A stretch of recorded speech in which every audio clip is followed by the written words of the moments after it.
Os nódulos da tireoide são bastante comuns na população geral. Esses nódulos, em algumas situações, eles têm potencial de malignidade. E, além disso, eles podem levar a sintomas compressivos na região cervical. A pessoa pode ter dificuldade de engolir, pode ter rouquidão e pode ter algum desconforto relacionado à estética, principalmente as mulheres que se incomodam bastante com isso. De uma forma geral, esses nódulos são bastante frequentes. Eles podem estar presentes, dependendo de qual fonte a gente usa como referência, de 20 a 76% da população.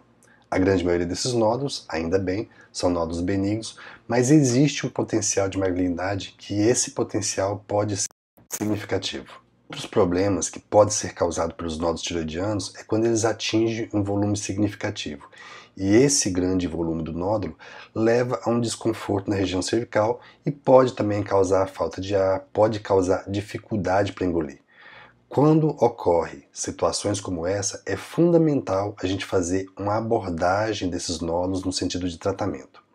E tradicionalmente, o tratamento cirúrgico sempre foi o mais indicado para a abordagem desses casos.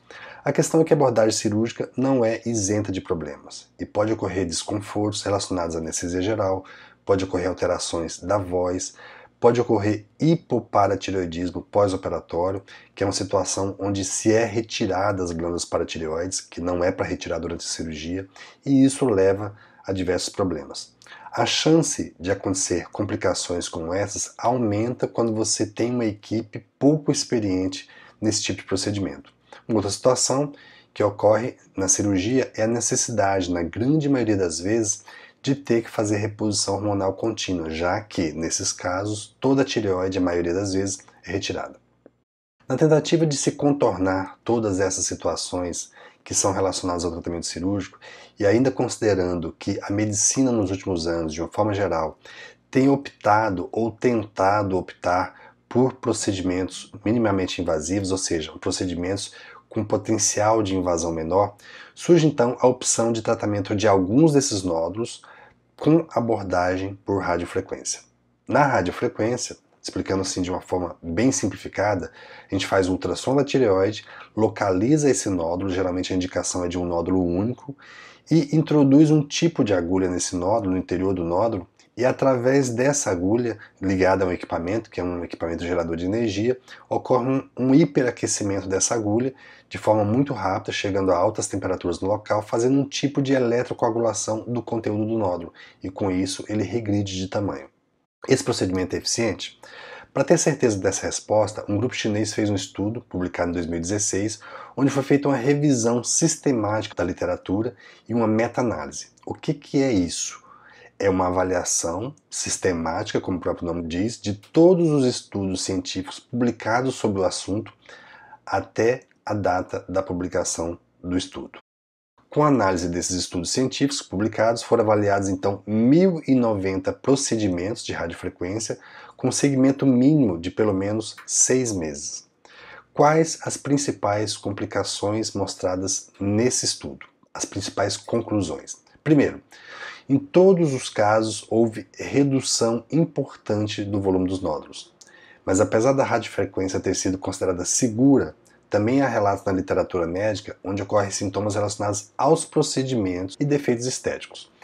E apesar de ser um procedimento considerado minimamente invasivo, é um procedimento cirúrgico e não está totalmente isento de complicações. Outros problemas relacionados à radiofrequência são queimadura da pele, tireoidite autoimune, quando você tem um processo inflamatório autoimune da glândula tireoide, e paralisia do nervo recorrente, que é aquele nervo responsável pela movimentação dos músculos que fazem a movimentação da corda vocal, ou seja, influenciando diretamente na qualidade de voz. Tem também relato de formação de aderências em volta dessa área que foi ablada por radiofrequência. Porém, de uma forma geral, apesar de todas essas possibilidades, quando se compara a cirurgia de uma forma geral, a radiofrequência tem menores índices de complicações, principalmente porque quando você faz a abordagem cirúrgica, o treinamento da equipe em cirurgia é um treinamento muito mais longo, ou seja, muito menos pessoas acabam ficando preparadas para esse tipo de treinamento. Outra vantagem importante da radiofrequência é que não necessita de internação.